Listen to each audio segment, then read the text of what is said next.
Now, y'all that don't know, let me tell you how you receive an Einstein visa. You're supposed to have some sort of significant achievement, like being awarded a Nobel Peace Prize or a Pulitzer, being an Olympic medalist, or having other sustained extraordinary abilities and success in sciences, arts, education, business, or athletics. Last time I checked, the First Lady had none of those accolades under her belt. But I also want to defend Melania real quick. Not everybody could marry Donald Trump, and I think that's quite an achievement. The reality is that what they are claiming what they want to do versus what they're actually doing, the actions don't match up. Rep. Jasmine Crockett of Texas calls out what she sees as hypocrisy and fear-mongering in the Republican approach to immigration and visa policy. From defending lawful visa holders to questioning Melania Trump's so-called Einstein visa, Crockett delivers sharp criticism of Trump-era policies, arguing that they harm the United States economy, healthcare system, and national values. She highlights how immigrants and visa holders are essential to American success, while exposing double standards that undermine the very idea of integrity in the immigration debate. Gentleman yields. The chair now recognizes the gentlelady from Texas, Ms. Crockett. Thank you so much. It's interesting that we're being accused of wanting all kinds of criminals to be on the streets, or that we don't believe that people should show up to their meetings and appointments. Last time I checked, there's a lot of people that are actually being grabbed as they are going in for their appointments. In fact, we know that one of the candidates that was recently running in this mayoral, he ended up being arrested because he decided that he was actually going to escort people that are actually showing up to their meetings. Or we know that the Pope, yes, the Pope himself, decided that the church may need to have people that are going to escort people as they're going into their meetings, because the reality is that what they are claiming what they want to do versus what they're actually doing, the actions don't match up. And while we are supposed to be talking about visas, somehow we continue to cherry pick and talk about one criminal act and another criminal act. And it is so very interesting to me that, yes, we will say people are xenophobic, because when you start to decide that just because somebody came from another country, they are automatically some kind of criminal, that does sound kind of xenophobic to me, because you are using a paintbrush to paint an entire group of people where the vast majority of them are coming here because they are actually seeking a better life. But let me get to what this hearing is supposed to be about.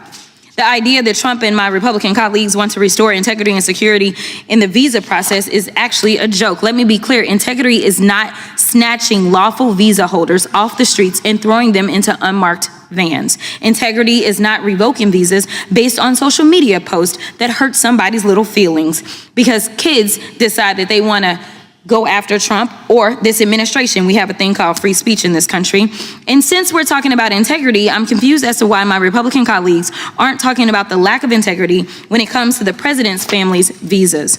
Let me remind y'all that Melania, the First Lady, a model, and when I say model, I'm not talking about Tyra Banks, Cindy Crawford, or Naomi Campbell level, applied for and was given an EB-1 visa.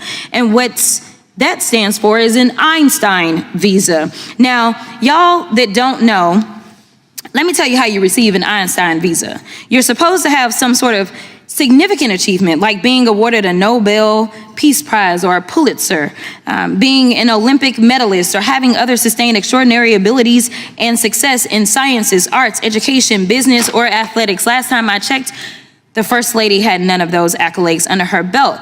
It doesn't take an Einstein to see that the math ain't mathin' here. Nevertheless, what Republicans are doing with this reconciliation process, the travel bans and revoking visas, jeopardizes our national security. It threatens our communities, our higher education, and our economy. Visas like the largely vetted J visas for higher education and M visas for trade, training, attract the next innovators, medical providers, researchers, and educators that we need to build on American success. I'm not gonna mess up your name, so I'm not doing that. But I'm with you, okay? In your experience, do individuals on J or M visas typically improve or impair our economy? They generally improve the economy, and I can give a brief example. My wife is a very successful woman. She makes a ton of money, which I'm grateful for. And the reason why we're able to do that while having 3 children is because of the au pair visa, somebody who is here on a J. who is here and able to supply this for us. But I also want to defend Melania real quick. Not everybody could marry Donald Trump, and I think that's quite an achievement. So I think she deserves credit for that. Nobody up here could have done it. You sure right, I couldn't do it. But anyway, in fact, J visa holders contribute $43.8 billion to the U.S. economy and support more than 300,000 jobs. And make no mistake, immigrants improve the health of U.S. citizens too, despite the fact we already have a doctor shortage. Trump's reckless travel ban and visa overhaul are exacerbating this crisis by impairing hundreds of hospitals with foreign-trained doctors set to do their residencies here in the United States, meaning fewer people will get the help they need and more people will die. Now, let me remind you that Republicans are trying to gut Medicaid. Roughly 4.5 million people receive caregiver services through Medicaid, and most of these folks are in red states. And wouldn't you know that in 2023, Kaiser Family Foundation estimated that almost 30% of long-term care providers or home caretakers were immigrants. It's like Republicans want Americans to suffer. Now, Republicans say visas make us less secure, but let's talk about how visas given to victims of crimes like rape, murder, human trafficking, torture, abduction, kidnapping, to help law enforcement with their investigation or prosecutions of these crimes. These folks are risking their own security for broader safety of Americans and our communities. Thank you so much. I will yield. Gentlelady yields, and our chair now recognizes himself.